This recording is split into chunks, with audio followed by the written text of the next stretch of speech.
Kementerian Komunikasi dan Informatika menyatakan, pers memiliki peranan penting dalam menjaga pemilihan umum atau pemilu 2024 agar berlangsung damai dan mengawal transisi kepemimpinan nasional.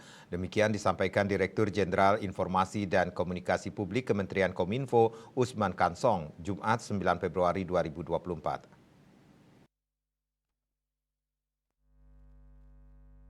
Dikutip dari kantor berita Antara, Usman Kansong mengatakan pers harus bisa berperan mengawal pemilu agar berlangsung damai. Pemilu bisa mengantarkan kepada transisi kepemimpinan. Kalau pemilunya damai berarti bangsanya utuh sesuai dengan tema Hari Pers Nasional. Usman menekankan bahwa pers memiliki tanggung jawab dalam mengawal pemilu agar berlangsung damai dan menghasilkan transisi kepemimpinan yang memiliki legitimasi.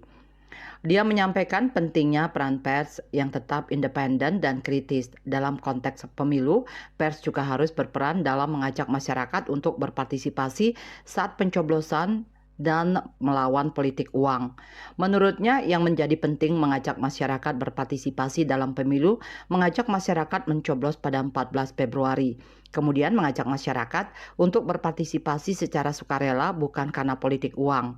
Dalam upaya menjaga kualitas demokrasi dan memastikan pemilu berlangsung dengan damai dan aman, Usman mengajak pers untuk menjadi clearinghouse atau rumah penjernih dari berita-berita hoax yang marak menjelang pemilu.